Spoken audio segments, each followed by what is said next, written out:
Doctor ইউনূসের কাছে America জামায়াতের ব্যাপারে কি জানতে চায়, আমেরিকার ব্যাপারে কি প্রশ্ন করে। বাংলাদেশে যখন শেখ হাসিনা পালিয়ে যায়, খুনি শেখ হাসিনা যখন পালিয়ে যায়, যখন বাংলাদেশে নারায়ে তাকবীর স্লোগানে মুখরিত, লিল্লাহে তাকবীর স্লোগানে মুখরিত, ইসলামিকদের উত্থান বলে ভারত ক্রমাগত অপপ্রচার চালিয়ে যাচ্ছে, বাংলাদেশের মিডিয়াতে খালেদ মহিউদ্দিন, প্রথম আলো যেভাবে ইসলামাইজড করার চেষ্টা করছে এই বিপ্লবকে, তখন আমেরিকাও কিছুটা উদ্বিগ্ন হয়নি তা নয়। আমেরিকাও টেনশন করেছে কিছুটা, কিন্তু আমেরিকা হুট করেই কোনো কিছুর জন্য প্রতিক্রিয়া জানায় না, যে কারণে তারা টু দ্য পয়েন্ট অথেন্টিক চ্যানেলে তারা রিসার্চ করেছে, জানতে চেয়েছে, নিউজ দেখেছে, নিউজ করেছে, নিউজ সংগ্রহ করেছে। তো ডক্টর ইউনূসের কাছে প্রশ্ন করেছিল আমেরিকা যে বাংলাদেশে কি আসলেই উগ্রপন্থীদের উত্থান ঘটছে।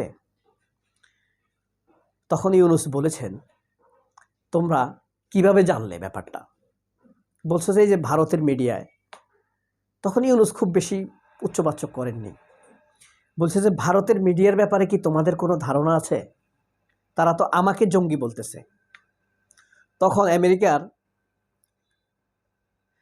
ভাইস প্রেসিডেন্ট ডক্টর ইউনূসকে বলেছে যে রিসার্চে তো এসেছে, আমাদের ফরেন অ্যাফেয়ার্সে, ভারত হলো পৃথিবীর সবচাইতে মিথ্যা তথ্যের উৎস, মিথ্যা তথ্যের প্রচারকারী। ভারতীয় মিডিয়াতেই এই পৃথিবীর সবচাইতে বেশি মিথ্যা তথ্য দেখা যায়। আমেরিকান ভাইস প্রেসিডেন্ট স্বয়ং নিজে বলেছেন, বুঝতে পেরেছেন? তখন তারা আবার প্রশ্ন করেছে, কিন্তু আমরা তো এভাবে দেখছি যে যারা মুসলিমপন্থী, ইসলামপন্থী, তারাই হাসিনাকে তাড়িয়েছে। ইউনূস বলেছে, হ্যাঁ, তারা গণতন্ত্রী। তখন সে বলছে, ভারতের তথ্যের কথা বাদে দিলাম, তুমি কি মনে করো না তারা উগ্র হয়ে যেতে পারে, বা তারা একসময় আফগানিস্তানের মতো রূপ ধারণ করতে পারে? তখন ইউনূস বলেছেন, ভারত তো আমাকেও জঙ্গি বলে, আমি নাকি তালেবান ইউনূস খান।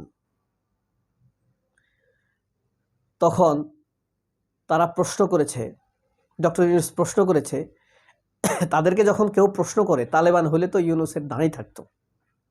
তখন আমি বলে দিয়েছি, আমার দাঁড়ি তো পিছনে, অর্থাৎ তার চুল তো বড়। এই কথা বলে তিনি রসিকতা করেছেন। আবার এই কথাটি তিনি মেহেদী হাসানের সাথে সাক্ষাৎকারেও বলে কিন্তু হেসেছিলেন, জেত্রোতে। মেহেদী হাসান এখন কিন্তু নিজের প্রতিষ্ঠানে কাজ করে, জেত্রো। তিনি আগে আল জাজিরাতে ছিলেন, বিবিসিতে ছিলেন। মেহেদী হাসান কিন্তু খুব হাই লেভেলের সাংবাদিক। তখন আমেরিকান ভাইস প্রেসিডেন্ট কনভিন্সড হয়ে যায়।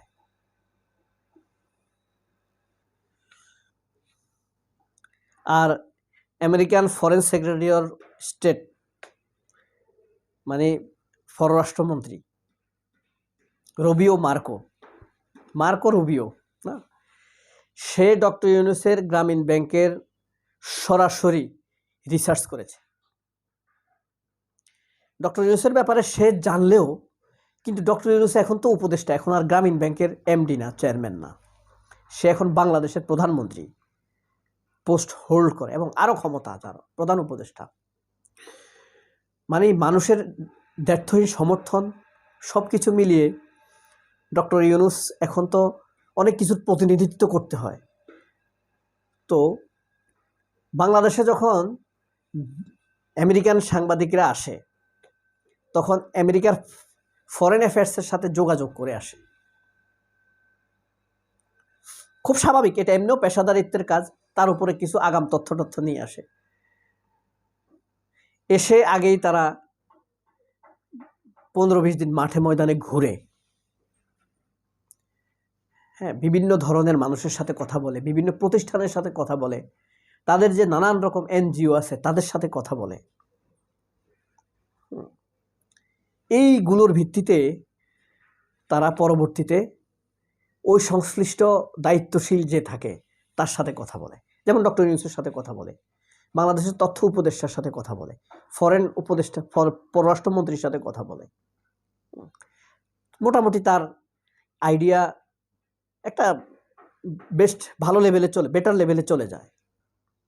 এরপরে তারা ধরেন জামায়াতের সাক্ষাৎকার নিল। জামায়াতের ধরেন 20টা 30টা সাক্ষাৎকার আছে, এখনো প্রকাশই হয়নি।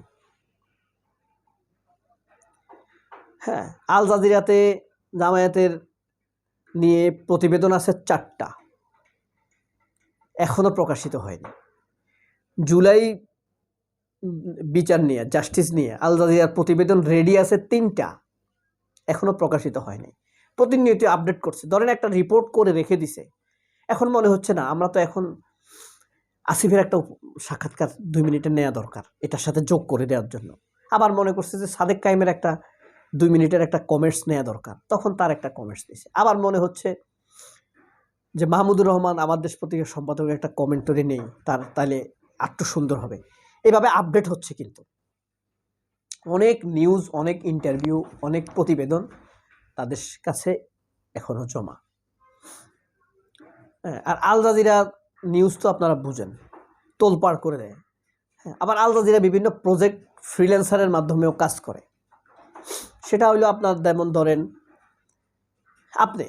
আপনার সাংবাদিকতার অভিজ্ঞতা আছে, আপনি খুব হাই লেভেলের একটা লোকের সাক্ষাৎকার নিলেন, যার সাক্ষাৎকার মানে কোনো চ্যানেল নিতে পারে না, আপনি তখন আল জাজিরাতে এটা প্রকাশ করতে পারবেন। তার মানে আপনি কিন্তু আল জাজিরার সাংবাদিক না। এটাই হলো ফ্রিল্যান্সিং। যেমন ওসামা বিন লাদেনের সাক্ষাৎকার কিন্তু কেউ নিতে পারত না। হ্যাঁ, লাদেন চিনছেন, আল কায়দার। তো পাকিস্তানের একজন সাংবাদিক ছিল হামিদ মির, জিও টিভির সিইও, জং গ্রুপের একজন অন্যতম বড় সাংবাদিক। তো হামিদ মির একবার ওসামা বিন লাদেনের সাক্ষাৎকার নিছে, আফগানিস্তানে গেছে, 6 মাস অপেক্ষা করে সে একটা সাক্ষাৎকার নিছে। তোরা বোরা পাহাড়ে তাকে চোখ বেঁধে নিয়ে গেছে। দীর্ঘ একটি সাক্ষাৎকার সে নিয়েছে ওসামা বিন লাদেনের। এই সাক্ষাৎকারটি প্রকাশ করেছে কারা? CNN এবং আল জাজিরা অ্যারাবিক। আর বাংলাদেশের ইনকিলাব এই সাক্ষাৎকারটি পুরা প্রকাশ করছে বাংলা করে। তখন তো এত বুঝতাম না ইনকিলাবই কতটা সঠিক করছে বাংলায়, তা জানি না। তখন আমি 4-5-এ পড়ি। আমার খুব নেশা কিন্তু এসবের প্রতি। এটা এখন হামিদ মির কিন্তু আল জাজিরার সাংবাদিক হয়ে যায় নাই। রিসেন্টলি আপনার ভারতের NDTVর এক সাংবাদিক জামায়াতের আমিরের সাক্ষাৎকার নিছে, সে কিন্তু আল জাজিরা হয়ে যায় নাই। আল জাজিরার লিঙ্কের সাথে কাজ করে, হ্যাঁ, আল জাজিরার হয়ে যায় নাই। তো এইভাবেই জামায়াত তার পজিশনে এগিয়ে যাচ্ছে। এখন কি বিএনপিকে কেন ভালো জানে না, বুঝতে পারছেন? সবাই অনেক ভালো থাকবেন। আল্লাহ হাফেজ, আসসালামু আলাইকুম।